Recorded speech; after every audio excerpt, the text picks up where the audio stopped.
Jusqu'à 9 heures, Good Morning Business. Et à 7h35, toujours en direct du Matmut Stadium de Gerland, nous sommes avec le directeur général de Renault Trucks pour la France, Christophe Martin, bonjour. Bonjour. Donc effectivement, avec vous, on va parler beaucoup encore de décarbonation parce que la flotte de poids lourds, peut-être que c'est finalement les poids lourds qui seront peut-être le plus à la pointe de la transition écologique parce qu'il y a du volume sur un poids lourd. On peut donc changer les moteurs, on peut mettre des piles à combustible, on peut mettre des batteries. Et c'est ce que vous faites d'ailleurs chez Renault Trucks. J'ai vu avec un taux de décarbonation de la flotte qui s'accélère. Alors c'est la voie de la transformation, c'est notre priorité. On a des échéances importantes d'un point de vue réglementaire à l'horizon 2025 et 2030. Au-delà de ça, on s'est engagé en 2030 à vendre un camion sur deux électrique, soit à batterie, soit à pile à combustible. Les clients sont convaincus ou il y a encore un petit peu de pédagogie à faire ou clairement la demande elle est là? Alors la demande arrive, on veut être leader, on est leader en France, on a pris 75% du marché sur l'année 2022. Ce qu'on voit, c'est qu'il y a des segments où ça fait vraiment du sens. Par exemple, la collecte des déchets, ça fait du sens d'un point de vue opérationnel, d'un point de vue économique. Et évidemment, d'avoir des camions qui ne font pas de bruit en ville, c'est très plaisant. Et il y a des domaines où les coûts d'exploitation sont encore un peu élevés, où c'est plus difficile de convaincre. Mais on sent quand même un vrai appétit après la période Covid pour les clients de basculer sur la route de la décarbonation. Alors Renault Trucks est la propriété désormais du groupe suédois Volvo. On sait que chaque constructeur automobile et de poids lourds a une vision un petit peu différente de la transition. On a vu comment Toyota, longtemps n'a pas cru à l'électrique, ils sont en train un peu de changer d'avis.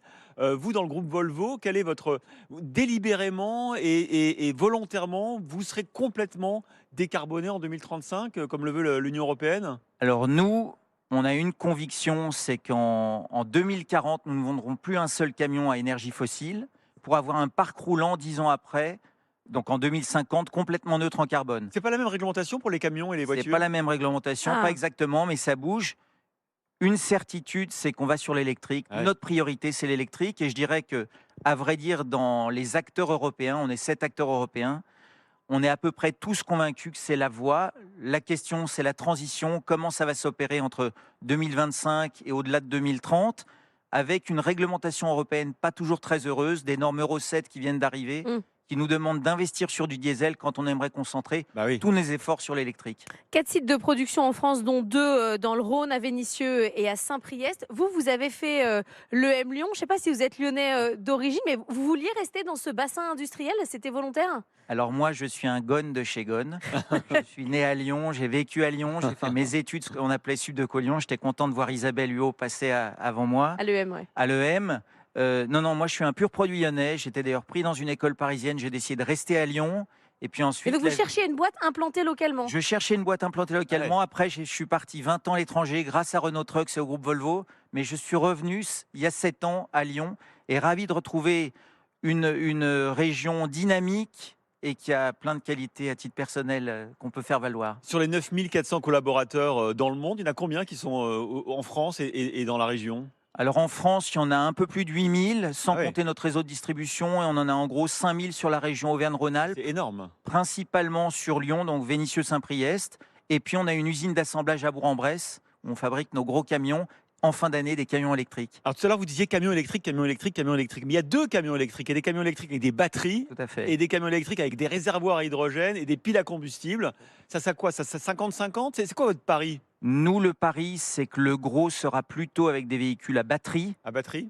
On pense potentiellement que l'hydrogène fera du sens sur de la très longue distance, mais on pense que la grosse solution sera les véhicules à batterie. Bon, vous savez qu'il y a un débat dans l'industrie. Il y a ceux qui parient effectivement sur de la batterie, ceux qui parient sur de l'hydrogène, parce qu'on va en produire de manière décarbonée, notamment grâce à l'industrie nucléaire, grâce aux centrales nucléaires sur lesquelles on va coller maintenant des usines de production d'hydrogène. Donc on ne sait pas qui va gagner à la fin. Nous, on est à peu près convaincus en termes d'efficacité énergétique, de sens pour le client, de simplicité d'utilisation. On pense que la batterie représentera le gros de l'utilisation. Encore une fois, pour la très longue distance, il se peut que les véhicules à pile à combustible. Réponse courte, si je vous dis demain vous allez ouvrir Renault Trucks au Wyoming parce qu'en fait il y a des subventions américaines et puis on va aller ouvrir une usine là-bas, vous n'y allez pas? I would answer no way.